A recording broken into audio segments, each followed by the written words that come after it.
Chapter 4. The Rescue in the Bay. Vidar tried to dissuade Freya from joining them on the journey. He feared they could get caught in a storm or be captured by Eirik or Ragnvald, but she remained resolute. Freya would not be deterred from her mission. Sigurd expressed reservations about the journey and the time it would take. Freya was undeterred. She claimed they needed an additional person, even if it made the trip take longer. Vidar's objections to her going vanished as he laughed at her determination. The three friends made their way to the harbour to find a boat, but Sigurd suddenly had a new plan. There was a ship with yellow eyes painted on its prow. The ship's captain was an old friend of Haldor Sigvald's, and he had been in Jomsborg a month ago. Sigurd suggested they try to convince the captain, Ulf Ringsson, to take them down below Hilderun Bay to meet the fleet instead of taking a small boat. Freya loved the idea because she feared that their journey on a small boat could end in disaster. Vidar remembered Ulf Ringsson and believed he would be eager to help Haldor Sigvald. Sigurd headed off to find Ulf, while Freya and Vidar made their way back to the hall. As Sigurd wandered around the harbour, he found a boatman and struck up a conversation. "May I borrow your boat for a couple of hours, my friend?" Sigurd asked, slipping the man a coin. "Of course," the man replied, shoving the boat out and grabbing the oars. "Business hasn't been great lately. I might have to join Haldor Eirik's crew to make ends meet." "Best be careful," Sigurd chuckled. "You never know when you might run into Jomsborg steel." The man laughed and pushed Sigurd off. "No worries, my lord. If I'm not here when you return, just leave the boat on the shore." Sigurd nodded and rowed around to other vessels first, pretending to be curious about their crews before finally reaching Ulf's ship. After slipping under the side facing away from the shore, he scaled over the rail. As soon as Sigurd landed on the deck, a tall figure confronted him. "Who are you and what do you want?" Sigurd grinned and removed his fur cap. "I'm Sigurd Buisson, hailing from Bornholm. I'm searching for Ulf Ringsson." With a cry of surprise, Ulf took Sigurd's hand and led him to the cabin. "The crew's on land, but it's always better to play it safe. What brings you here? I heard Ragnvald had captured you." Sigurd quickly recapped his adventure and explained the trap set for the Jomsborg fleet, requesting Ulf's assistance. "Of course, Sigurd, of course," Ulf exclaimed. "I can comfortably stow you, Lady Freya, and one more person away. But if we're caught, my men aren't capable of fighting." "We'll take our chances," Sigurd replied, immensely grateful for Ulf's aid. "And when can you sail?" "I can't set out sooner than the morning of the third day from now," Ulf answered. "Say midnight 2 nights later. My cargo hasn't finished being loaded, and I don't want to raise suspicions. But my vessel, the Otter, is swift. We'll make it down the coast much faster than Eirik and his warships." "We'll be there," Sigurd affirmed. "Will you meet us on land?" "It's better that way," Ulf agreed. "I'll move the Otter further out by nightfall and wait for you with a small boat opposite here." Sigurd bid farewell with a handshake and slipped over the side of the boat, rowing slowly through the busy waterways on his way back. As he approached a large ship, he noticed some sailors struggling to raise the sail. They appeared to be newly recruited soldiers from the countryside, on their way to join Ragnvald's army, as the ship was a war vessel. Sigurd smiled as he watched them, but his expression turned to concern as he spotted an officer standing beneath the heavy spar the men were hoisting. He should watch out, Sigurd thought to himself. If those men lose their grip on the rope, I was right. As he had feared, the rope slipped from the men, causing the yard to fall and strike the officer, knocking him overboard. Without a second thought, Sigurd shouted and drove his oars into the water, heading towards the spot where the man had gone under. He reached him before the ship's crew could launch a rescue boat. The water was bitterly cold, sending chills through Sigurd's body. However, he opened his eyes and struck downward, seeing the officer's face becoming clearer as he drew closer. But to Sigurd's surprise, the man's face wasn't that of an officer, but that of Thorkel Lera, the traitor. Sigurd paused for a moment, considering leaving the villain to his untimely fate. But he decided that he couldn't let someone die, no matter how much they deserved to. With a quick decision, he gripped Thorkel's hair and began swimming to the surface. Although Sigurd was an excellent swimmer, he was underwater for nearly a minute, and the freezing water made it challenging to keep a hold on Thorkel. Finally, he emerged from the water with a great sigh of relief upon seeing a small boat sailing towards him. After they hauled up Thorkel, Sigurd swam towards his skiff, grateful to be out of the water and back on dry land. Sigurd realized that being questioned would ruin their plans of escape. Ignoring the shouts of the Norsemen, he hastily donned his fur coat and climbed over the stern of his craft, making his way to the shore. After pulling up the boat, he noticed that his clothes had frozen while he was rowing. Sigurd arrived at the hall without being recognized, and Vidar greeted him with surprise when he threw off his cloak.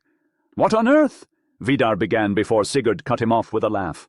"Water, rather, Vidar. Help me get these wet things off first," Sigurd replied. After changing into dry clothes, Sigurd told his cousin about their adventure. Vidar excitedly shouted, "Good for you, old man! I don't think I would have resisted the temptation to let him drown and get rid of the wretch. Did anyone recognize you?" Sigurd shook his head. "I got away quickly and Thorkel was senseless. The yard struck him on the shoulder, so I suppose he wasn't very badly hurt. Don't say anything to Freya about it." "Why not?" asked Vidar in surprise. "Well," Sigurd hesitated, "she would make a fuss about it. And, well, I really wish you wouldn't, old fellow." Vidar agreed, and they went to Freya's room to discuss their plans with Ulf. Freya laughed when they arrived, saying, "You changed pretty quickly, Sigurd." Confused, both boys stared at her. Freya continued, "Oh, one of my maids just ran in and told me how some yellow-haired stranger rescued our old friend Thorkel down in the harbour and ran off before they could find out who he was. So I knew that it must be Fairhair here." "It was me, Freya," said Vidar. "If I'd been there, I would have let the scoundrel drown." Sigurd protested. "No, you wouldn't, Vidar. You might kill him in a fair fight, but you wouldn't let him drown without trying to save him." Freya cut the argument short by saying, "Never mind, it was a noble thing to do, Fairhair, and I am proud of you for it." Sigurd blushed and turned the conversation to describe his meeting with Ulf. "By the way," Vidar interjected, "I discovered something interesting. Our doors are bolted at night, and a man stands guard outside in the hallway. Ragnvald must deem us valuable." Sigurd reflected on the predicament. "The only solution I can think of is coaxing the guard inside, trapping him, then proceeding to Freya's quarters and seizing her protector before he can raise the alarm. Freya, be ready on the second night approaching midnight from now, and we will rescue you somehow." "In the meantime," the girl cautioned, "we must not be seen together, or else our intentions may be exposed." Vidar nodded in agreement. "True. We shall not rendezvous again until we come to rescue you then." "Very well." Freya chuckled as they departed. "Goodbye until then." Chapter 5.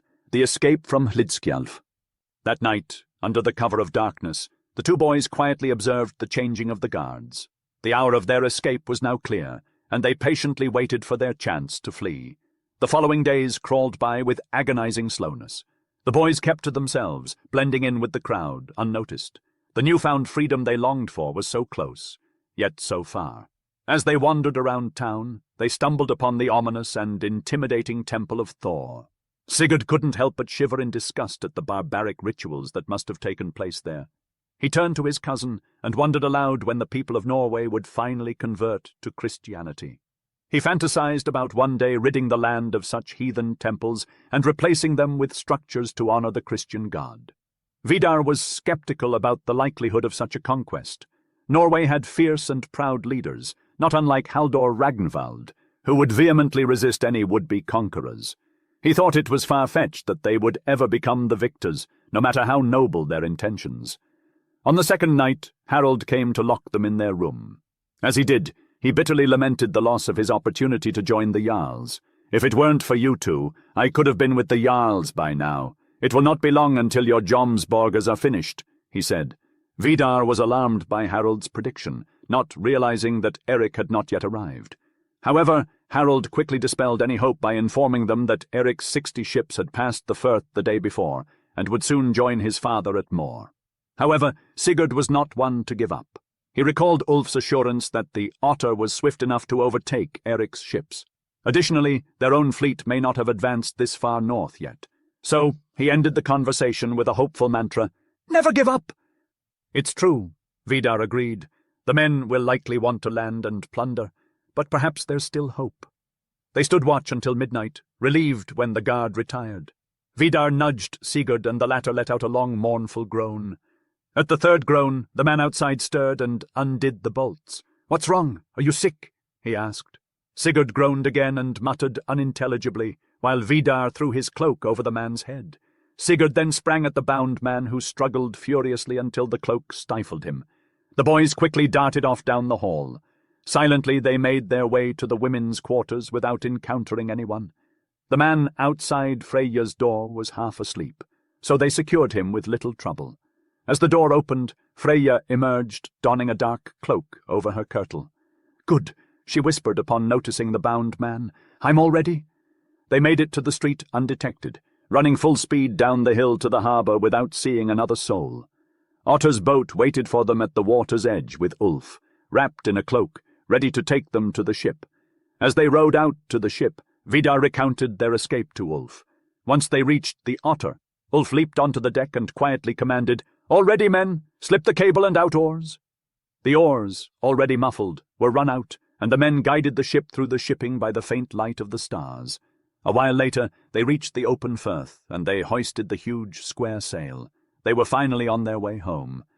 "Well, that's the last time I'll see Hlidskjalf for a while," Ulf mused as they watched the shores fade into the distance. "It doesn't really matter, though. There's little to gain from trading with this country. Next voyage, I think we'll go to England or Flanders. Now, do you want to turn in? I've made the cabin ready for Lady Freyja. You can join the men in their quarters." By morning, the Otter had travelled far down the coast with no fear of pursuit due to the ship's impressive speed. As they sailed south throughout the day, Ulf explained to the boys that they needed to avoid Eric's fleet, which had passed through the previous day. By nightfall, they turned their prow away from the sea, intending to head toward Hildirun Firth in the morning if the wind held fair. When the boys woke up, they found themselves on a ship chugging along by oars in a dense fog. Ulf reassured them that they were near the coast, and that the sun would dissipate the mists soon. However, as they proceeded, the helmsman cried out to Ulf, and the latter rushed to the forecastle to investigate. Ahead of them loomed a sight that befuddled everyone. Numerous lights were glimmering through the haze. Unable to figure it out, they gazed for a while until Vidar identified the actual spectacle. It was a fleet, and they needed to change their course immediately. Vidar instructed the helmsman to turn the prow, as they had encountered another powerful armada, whose gilded dragon prows glimmered in the sunlight peeking through the clearing fog. Sadly, their efforts to avoid the fleet failed, as the fog cleared, revealing the cliffs of Norway and the white sails of a massive fleet just a mile away. The boys' hearts skipped a beat, as they prayed that it was their own fleet. Ulf, Sigurd, and Vidar searched for a sign or symbol that could identify the fleet, and finally Vidar spotted a sail with a red cross. To their great relief, Ulf recognized it as belonging to Hildirun Firth, the very destination they were aiming for. They swiftly ate breakfast as the Otter surged through the waves, and within an hour Vidar excitedly reported that they'd finally caught up with their own fleet. The boys eagerly scanned the horizon, and sure enough, Ulf pointed to the north where Hildirun Firth lay, and they spotted the fleet heading towards it. They were thrilled to be almost there, and in just half an hour they would finally be reunited with their companions. In a matter of moments, they were within sight of the ships. Each one could be distinctly seen, and the group knew Haldor Sigvald's ship at a glance. Ulf veered the vessel in that direction. A marvel of a sight greeted their eyes. Each ship was decorated with vibrant, colourful sails, carefully crafted to resemble beasts and birds. Every vessel was packed with sturdy warriors who brandished their weapons, and in the distance more sails glinted in the sunlight. Vidar spoke up, uneasy. "This is peculiar, Sigurd. I don't see a single ship that belongs to my father. He must have gone on ahead and could be walking straight into Sigvald's trap." Suddenly a nearby ship signalled them. As soon as they recognized the Jomsvikings Vidar and Sigurd, a colossal cheer went up and spread through the fleet, accompanied by the blare of war horns and clashing swords. The Otter drew up to the ship of Haldor Sigvald, and they quickly pulled in the oars. Vidar and Sigurd rushed aboard, with Sigvald expressing his joy at their safe return. They had no time to waste. Sigvald knew by the expression on Vidar's face that something was amiss. The plot of Haldor Ragnvald needed to be shared, and it was not long before a shout of fury echoed across the sea as every man on board learned of the situation. The news quickly passed from ship to ship, and as the helmsman shouted out the tidings, the other vessels drew near. "We must not delay," declared Sigvald. "Bui has already landed and his men are pillaging. Ulf, keep Lady Freyja aboard and wait 3 days at the midpoint of the Hairy Isles, a mile or 2 south. If we have not yet returned by then, go to King Harold at once." Ulf raised his hand in farewell, and the boys parted from Lady Freyja as the boats went their separate ways. "Let's get you onto your own ship," Sigvald told Vidar as they continued their journey. "Hoist the sails, row the oars." He sounded a loud blast on his war horn, and the warriors leaped to their feet. As they passed through the fleet, cheer after cheer emanated in honor of the courageous young lads whose warning had saved them. Blades flashed in the morning light, and with hastened sails, and they quickly set off to warn buoy at Hod Island. They glided up next to Vidar's vessel, and the two lads leaped aboard. Vidar's seasoned crew gave Sigurd a hearty welcome. These same men had fought alongside his forefathers in countless brutal battles. However, Fairhair couldn't shake the nagging concern for his father. A man he knew had a tendency for reckless behavior. Suddenly, he heard the helmsman howl in terror while frantically waving his arms. "What's happening?" Fairhair bellowed, racing up the ladder with Vidar close behind. Words were unnecessary as they beheld Buoy's fleet racing recklessly around the edge of Hod Island, barreling towards Hildirun Bay. The trap had been sprung. Chapter 6, Hildirun Bay. "Forward!" Haldor Sigvald's war horn blared its call. The fleet surged ahead to support their impetuous leader. Sigurd let out a groan of despair, but Vidar reassured him. "Don't worry, Fairhair. Sigvald won't be captured. He'll return when he realizes the trap. However, we're already in it, for Sigvald can't retreat without losing his honor. We must advance and fight like Jomsborg warriors." Buoy's ships vanished around the northern end of Hod Island. Then, as Sigvald organized his fleet into formation, with 6 ships lashed together side by side, Buoy's fleet re-emerged with lowered sails and oars churning the water into a froth.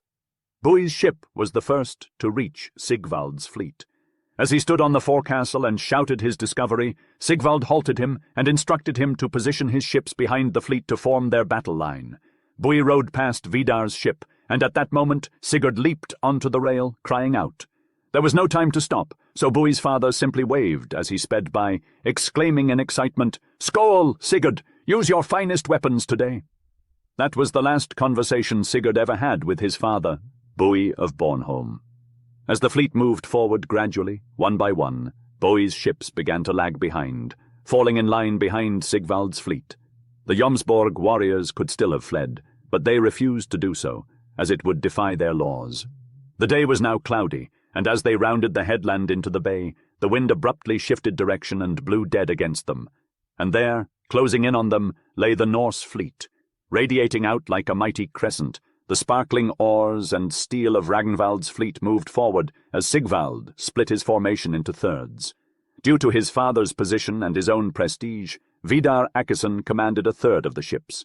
Alongside his vessels were buoys, while the final 20 were commanded by Sigvald. "Look, Vidar!" Sigurd exclaimed as they observed the Norsemen still half a mile away. "They're breaking up too."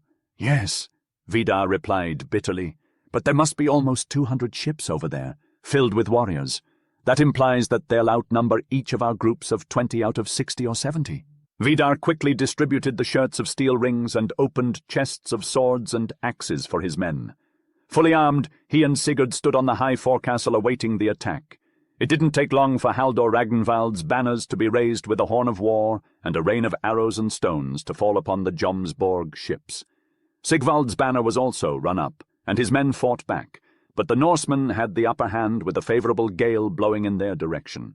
Despite this, the Vikings were skilled with weapons and caused great confusion amongst their foes. As the two fleets drew closer, bows were thrown aside, and the spear racks emptied.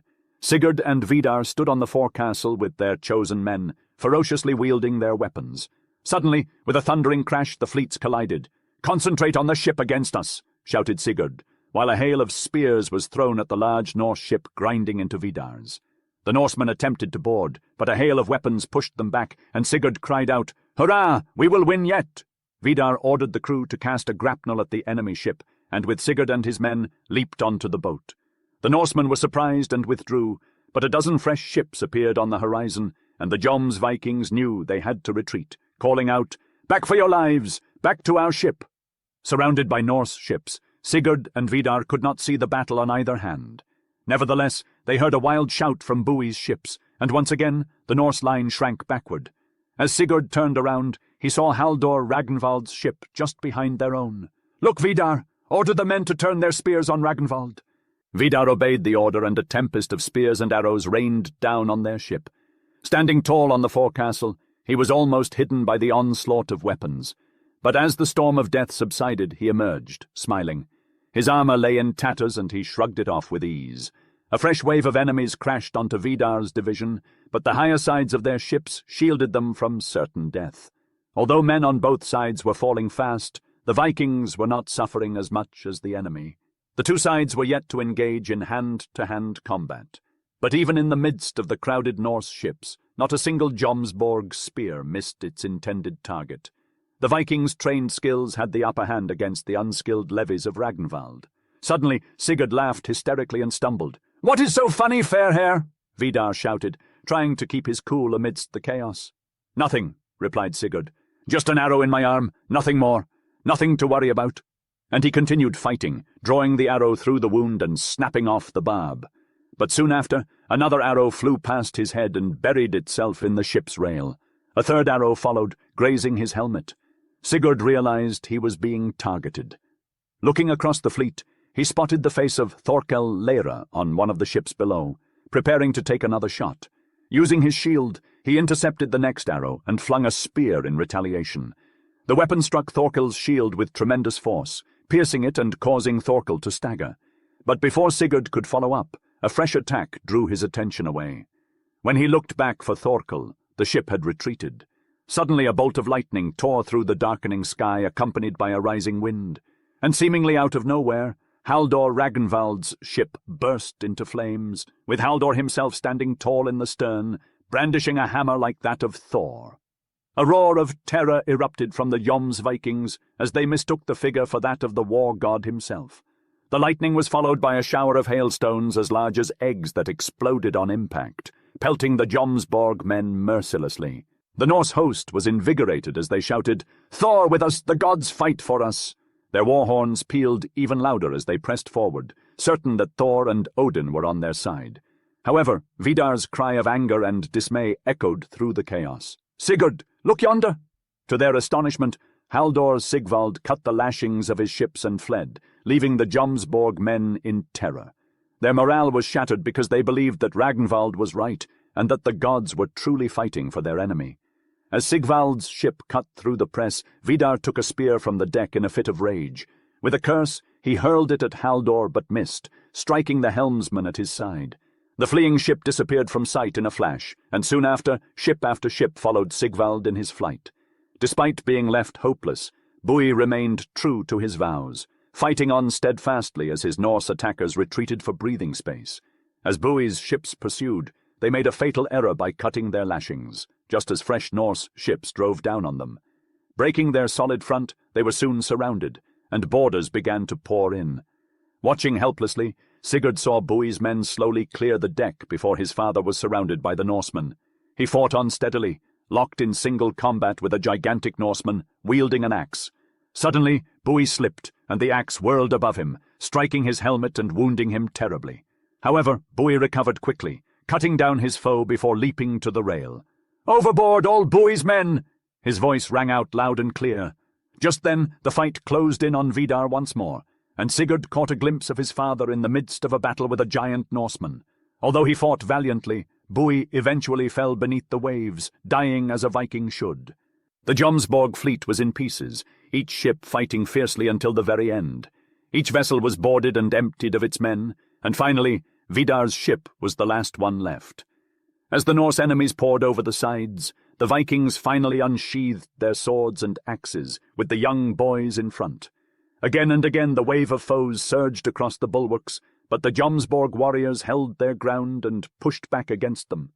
At last, a deafening cry sounded from behind, and those who were still alive retreated slowly to the forecastle, fighting with all their might.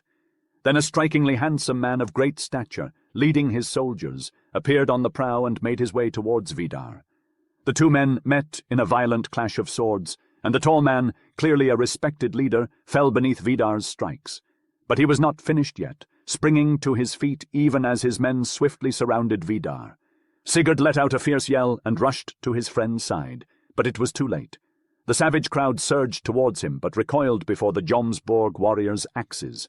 Vidar lay motionless, and Sigurd, standing over him, faced the noble-looking leader, brandishing his axe. The enemy's sword flashed, and for a moment Sigurd struggled to fend off the storm of strikes. Then his axe landed on the leader's helmet, and the man staggered back. But before Sigurd could press his advantage, he slipped on a pool of blood, saw a sword coming towards him, let out a battle cry and fell across Vidar's body. With Vidar and Sigurd gone, the battle was over. 35 ships had fled with Sigvald, while 25 had stayed with Bui and Vidar. One by one, Haldor Ragnvald's men boarded and cleared the ships, showing no mercy. Some of the Vikings were killed by sword and spear, while others chose to follow Bui's example and sank beneath the waves. In the distance, the white sails of Sigvald shone for a moment, then disappeared to the south. Chapter 7. How Vidar Kept His Vow. That's all of them. I reckon 20 in total. Wait, this one's still waking up. Give him a hand, will you? Sigurd's eyes slowly opened to the sight of 2 men leaning over him, his handsome adversary and Thorkel Lera. The young boy struggled to stand up with the former's help. It was mid-afternoon and the storm had passed. The Norse fleet surrounded the Jomsborg ships, and deck after deck was littered with the fallen. In the midst of it all, Sigurd caught sight of a small group of Jomsvikings with their arms bound. Then the memory of Vidar hit him. Thorkel held a horn of water to Vidar's lips, and as Sigurd knelt beside his friend, he was wondering why his sworn enemy would help them. It wasn't long before he found out the truth. Vidar looked up, spotted Thorkel, and flung the horn away as he tried to get up using Sigurd's arm. Before he could speak, they were both seized and their arms were bound, after which they were led to the waist of the ship to join the other captives. The men erupted in praise. "A great fight it was, Vidar," muttered Bjorn of Bretskade, also known as Wales, an old Viking who had served under Vidar's father and grandfather for over 20 years. "I've seen many battles, but none like this." "It's a sad day for the Brotherhood, Bjorn," Vidar replied weakly, "when even Haldor himself turns tail and flees." There was an angry murmur among the group before Sigurd asked, "Who's that tall fella, and what's going to happen to us?" Bjorn nodded towards some boats nearby. "We're being taken ashore, but I don't have any idea why. I don't know that person either." A group of Norsemen then surrounded them, binding their wounds and exchanging rough jokes about the fight. They examined the Joms Vikings with awe and wonder, a name so famous, who had fought so valiantly against overwhelming odds. Soon the tall man and Thorkel arrived on the shore, and Vidar exclaimed, "I've figured it out, Sigurd. That handsome devil must be Haldor Eirik, son of Ragnvald." At that moment, the handsome man walked up to the captives. "Jomsvikings," he addressed them, "you fought fiercely and with great courage. My heart is heavy that Haldor Ragnvald has ordered no mercy be shown. If it were up to me, I would spare your lives."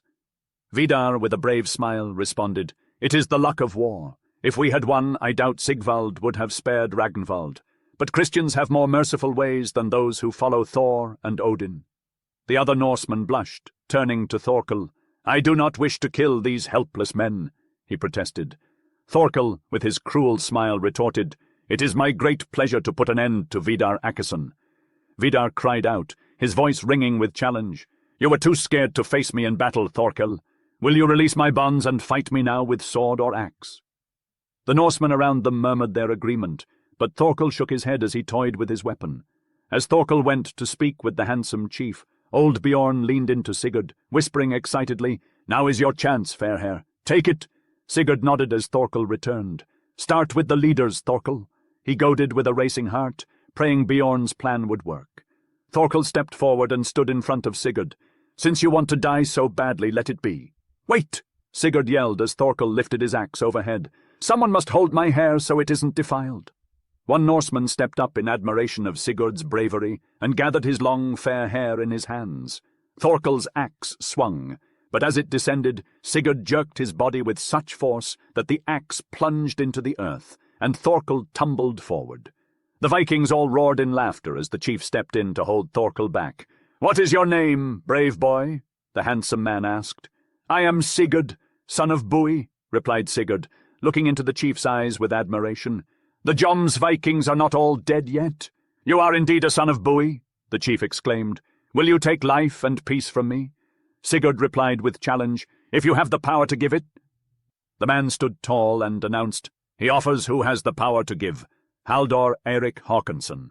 "Thanks, Haldor," breathed Sigurd, visibly relieved. "I will accept it."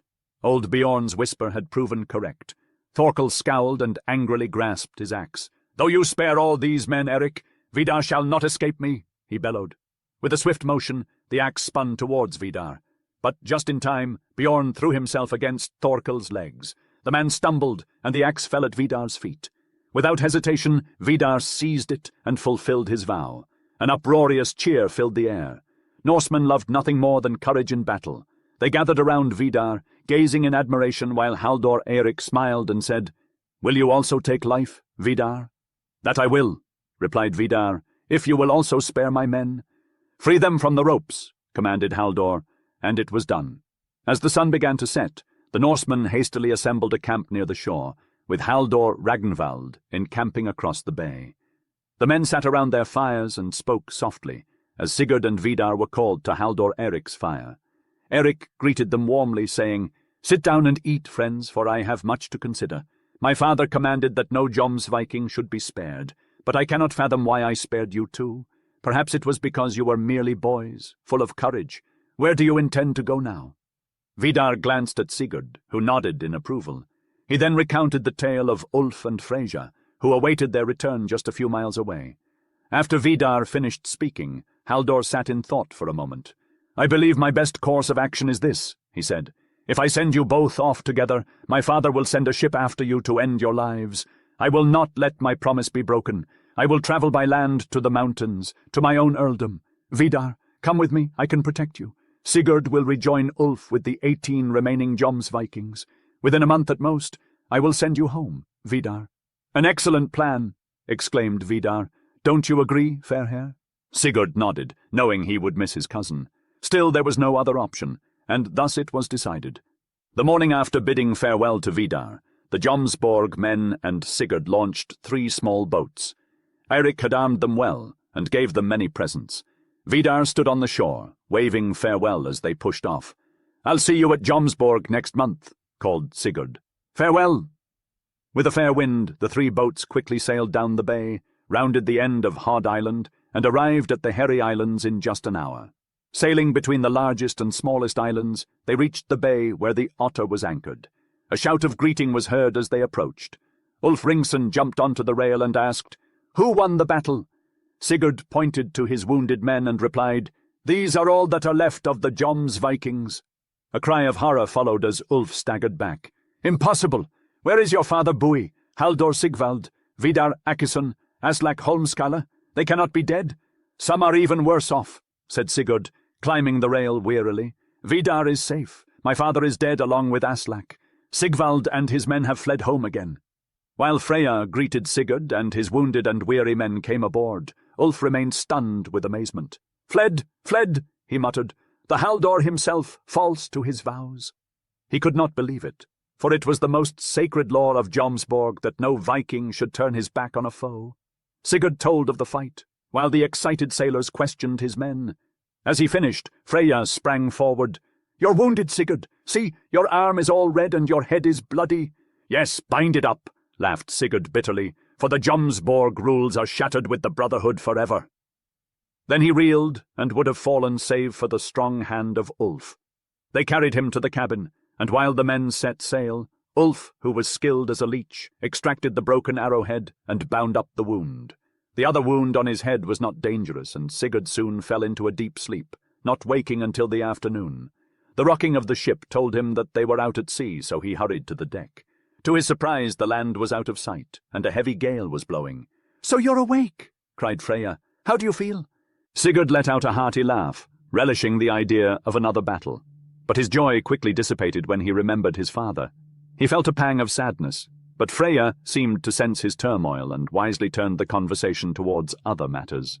"We had barely set sail when this ferocious gale descended upon us," she said, motioning towards the tumultuous sea. "Ulf thinks it's only going to get worse." Sigurd surveyed their surroundings and noticed the sail was tightly furled, with everything else securely battened down. The only exception were the 3 little boats they had used to reach the Otter, now safely tied up in the stern. "Ulf, my friend," he called out in greeting, glad to see a familiar face. The captain gripped his hand warmly, a look of solidarity passing between them. "If my father Haldor were here, he would say that Ran, the Ocean Queen, was trying to finish what Thor and Odin had started at Hildiran Bay," Sigurd remarked, turning to Freyja with a playful smile. But the captain's had a grave look on his face. "Make no mistake, Sigurd. We are in for a rough ride. Thank the gods the otter is sturdy, because we are far off course to Denmark. It's quite possible that we'll be blown off even further." The wind howled and the waves rose higher, threatening to swallow them whole. Sigurd knew that their journey was far from over and that a perilous future awaited them on the horizon.